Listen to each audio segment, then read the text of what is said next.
Congress party 42% రిజర్వేషన్ల సాకుతోని బీసీలను మోసం చేస్తుంది.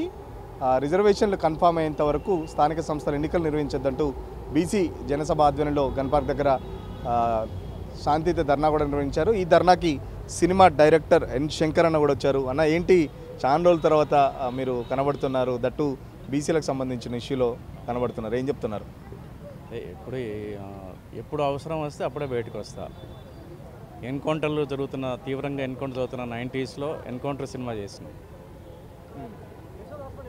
ఆ తర్వాత దళిత భోజనులకు రాజ్యాధికారం కావాలని జయమందిర చేసినాం. ఆ తర్వాత తెలంగాణ ఉద్యమం కోసం జయబోలో తెలంగాణ చేసినాం.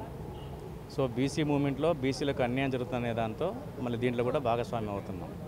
కాబట్టి నేను పెరిగిన నేపథ్యం, నా ఆలోచనలు, నాకున్న ఆశయాలు ఎప్పటికప్పుడు సమాజాన్ని ఉత్తేజపరిచే విధంగా, సమాజంలో అట్టడుగు వర్గాలకు అన్యాయం జరిగితే దాన్ని ప్రశ్నించే విధంగా ప్రయాణం చేస్తూనే ఉంటాను.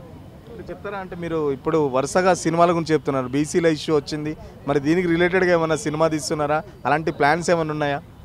ఇప్పటివరకైతే ఆలోచన లేదు, కానీ అట్లాంటి ఆలోచన రావాలంటే ప్రభుత్వాలకు నిర్ణయాలను బట్టి ఉంటుంది.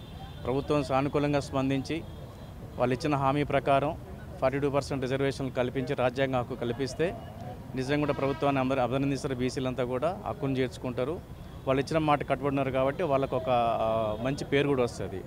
సో ఆ అవకాశాన్ని వినియోగించుకోకుండా, ఇచ్చిన మాట కట్టుబడి ఉండకుండా బీసీలని అవహేళన చేసి, అవమానపరిచి అన్ని రంగాల్లో బీసీలని అనగదొక్కడానికి ప్రయత్నం చేస్తే ఖచ్చితంగా కూడా నా కళారూపం సినిమానే కాబట్టి ఆ ప్రయత్నం ఖచ్చితంగా జరుగుతుంది. అంటే కాంగ్రెస్ ప్రభుత్వం చెప్తుంది, పార్టీ చెప్తుంది ఏంటంటే చాలా వరకు మేము చేయాల్సిందంతా చేసాం, మా పరిధిలో లేదు, ఇప్పుడు కోర్టులు అడ్డుకుంటానే లేకపోతే కేంద్ర ప్రభుత్వ పరిధిలో ఉంది, మేము చేయాల్సిందంతా చేసాం, ఇంకేం చేయాలి, మేము చాలా రకాలుగా అటు ఆర్డినెన్స్ తీసుకొచ్చాం, లేకపోతే చట్ట సభలకు సంబంధించి గవర్నర్ దగ్గర పెండింగ్లో ఉంది, రాష్ట్రపతి దగ్గర పెండింగ్లో ఉందని చెప్పేసి చెప్తున్న పరిస్థితి. ఏం చెప్తారు మరి? మీరు చేయగలిగింది సరిగ్గా చేస్తే మిమ్మల్ని ఎందుకు ప్రశ్నిస్తారు? తెలంగాణ సమాజంలో బీసీ సంఘాలను మిమ్మల్ని ఎందుకు ప్రశ్నిస్తాయి? మీరు చేయగలిగింది సరిగ్గా చేయలేదు, చిత్తశుద్ధి చేయలేదు. మీరు ఇప్పుడు కోర్టులో కేసులు అని చెప్తున్నారు. కోర్టులో కేసు కూడా మీకు అంత అర్జెంటుగా ఘన పంచాయతీ ఎలక్షన్ పెట్టాల్సిన అవసరం ఏముంది? అసలు కోర్టులో కేసు ఉంది, ఆ కేసులో జడ్జిమెంట్ వచ్చేంతవరకు వెయిట్ చేయొచ్చు కదా. మీరు పోయిన పార్లమెంటు సమావేశాల్లో ప్రైవేట్ బిల్లు ఎందుకు చేయలేదు? 9th షెడ్యూల్ ఎందుకు పెట్టడానికి ప్రయత్నం చేయలేదు?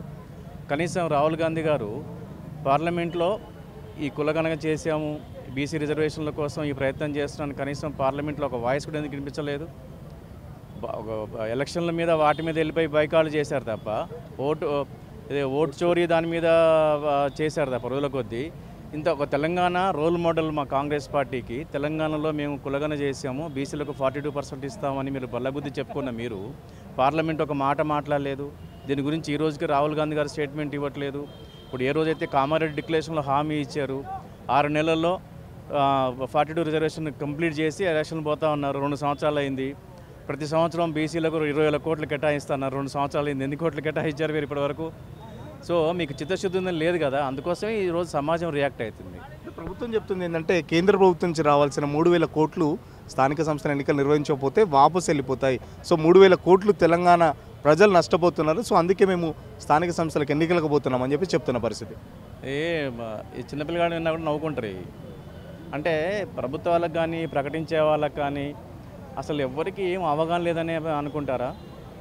3,000 కోట్లు 2 సంవత్సరాల నుంచి ఏం చేశారు? 3,000 కోట్లు మరి తెలంగాణ రాష్ట్ర బడ్జెట్ 3 లక్షల కోట్లు ప్రతి సంవత్సరం. 3 లక్షల కోట్లలో 3 కోట్లు ఎంత? 1%. ఒక 1% 3,000 కోట్ల కోసం ఎలక్షన్ పెడతానంటే మరి మీకు చిత్తశుద్ధి ఉందంట? 3,000 కోట్లు దేనికి పెడతారు మీరు?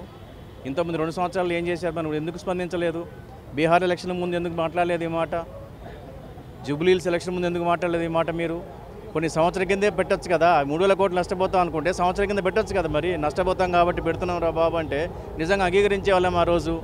ఈరోజు ఏంటంటే మీ నిర్ణయాలు, మీ కార్యాచరణ ఇవన్నీ కూడా అనుమానాస్పదంగా ఉన్నాయి.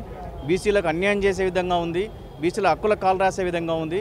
మీరు ఇచ్చిన మాట కట్టుబడరేమో అనుమానం వస్తుంది కాబట్టి ఈరోజు స్పందన జరుగుతూ ఉంది, స్పందన జరుగుతూ ఉంది. అంటే ఏంటి అసలు బీసీలో చైతన్యం లేదా, పోరాటం లేదా, లేకపోతే బీసీలు అందరూ ఒక్కొక్కటిగా నిలబడలేకపోతున్నారు? ఎందుకు ఏ ప్రభుత్వం వచ్చినా బీసీలకు సంబంధించి ఇలాగే ప్రతిసారి మోసం చేసే పరిస్థితి కనబడుతుంది? ఎట్లా అంటే బీసీలకు చైతన్యం లేకపోవటం కాదు, ప్రతి చైతన్యం, ప్రతి స్ఫూర్తి తెలంగాణ సాయుధ పోరాటంలో పాల్గొంది బీసీలే, త్యాగాలు చేసింది బీసీలే. నక్సలైట్ పీపుల్స్ వార్ పోరాటంలో పాల్గొంది బీసీలే, ఎస్సీ ఎస్టీ బీసీలే, త్యాగాలు చేసింది వాళ్ళే. తెలంగాణ సాయుధ పోరాటం కావచ్చు, నక్సలైట్ పోరాటం కావచ్చు, తర్వాత తెలంగాణ ఉద్యమంలో కూడా మెజార్టీ ముందు లైన్లో నిలబడింది ఎస్సీ ఎస్టీ బీసీలే. సో వాళ్ళకి చైతన్యం లేకపోవటం కాదు, వాళ్లకు ఈ అన్యాయాన్ని వాళ్ళు గుర్తించలేకపోవటము, ఏ రోజుకు ఆ రోజు జరుగుతున్న ఈ కుట్రల్ని కనిపెట్టలేకపోవటం వల్ల కొంత నష్టం జరిగింది. ఎప్పటికప్పుడు ఈ జనసమూహం అంతా కూడా ఒక కార్యక్రమంలో భాగస్వామ్యం పంచుకుని తప్ప వాళ్ళకి రాజ్యాధికారంలో భాగం కావాలని ఇప్పుడు ఆలోచించలేదు. సో ఇప్పుడు సమాజం ఆలోచిస్తూ ఉంది, మనం ఎందుకు రాజ్యాధికారంలో భాగం పంచుకోకూడదు. నేను 25 సంవత్సరాల ముందు చెప్పే జయమందిరలో ఓట్లు మావి సీట్లు మీవి అని అడిగా. మీ పల్లెకి మోసి మా భుజాలు కందిపోయినాయి, మరి ఇప్పుడు మా పల్లెకి మోసే వాళ్ళు లేడని అడిగిచ్చాము. సో కాబట్టి ఏంటంటే ఈ చైతన్యం రగులుతూనే ఉంటుంది, దానికి ఒక దశ ఉంటుంది. తెలంగాణ ఉద్యమం కూడా 1969 నుంచి జరుగుతూనే ఉంది, కానీ దానికి ఎండింగ్ పాయింట్ వస్తుంది. ఆ పాయింట్ వచ్చినప్పుడు ఆ దేశ ఉద్యమం అనేది పతాక స్థాయి చేరుకుంటే దాని నాయకత్వం అద్భుతమైన రిజల్ట్ తీసుకురాగలిగితే, ఆ నాయకత్వం మీద నమ్మకం ఉంటే సాధిస్తాం అనేది మనం చూస్తూనే ఉన్నాం కదా. తెలంగాణ పోరాటంలో భాగంగా తెలంగాణ రాష్ట్రం సిద్ధించుకోవటం. ఖచ్చితంగా కాంగ్రెస్ పార్టీ 42% రిజర్వేషన్ కాకుండా దాదాపు బీసీలకు సంవత్సరానికి 20,000 కోట్ల బడ్జెట్ ఇస్తామని చెప్పేసి ఇలా చాలా వరకు ఎలక్షన్ల ముందు బీసీలకు సంబంధించి చాలా అంశాలకు చాలా హామీలు ఇచ్చింది. బట్ ఏ ఒక్కటి కూడా నెరవేర్చలేదు. కామారెడ్డి డిక్లరేషన్ ప్రకారం గెలిచిన 6 నెలలలోపు డిక్లరేషన్ పూర్తి చేస్తాం, దాని తర్వాతనే స్థానిక సంస్థలు ఎన్నికలకు పోతామని చెప్పేసి అప్పటి కాంగ్రెస్ పార్టీ ఎలక్షన్లకు ముందు చెప్పింది. బట్ 2 సంవత్సరాలు అవుతున్నా కేవలం ఇప్పుడు 3,000 కోట్లు స్థానిక సంస్థలకు సంబంధించి ఎన్నికలు నిర్వహించకపోతే కేంద్ర ప్రభుత్వం నుంచి వచ్చే 3,000 కోట్లు వాపస్ వెళ్తాయని ఒక కుంటి సాకుతో స్థానిక సంస్థల ఎన్నికలు నిర్వహించడం అటు బీసీలను అవమానపరచడమే.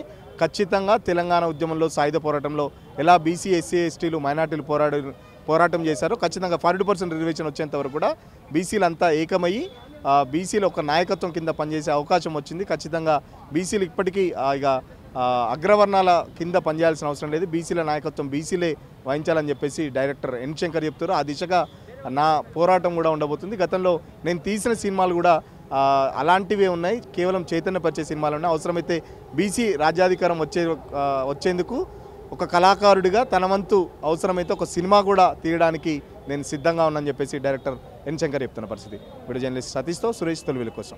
అసలైన తొలి వెలుగు. ఫాలో వాట్సాప్ @తొలి వెలుగు official.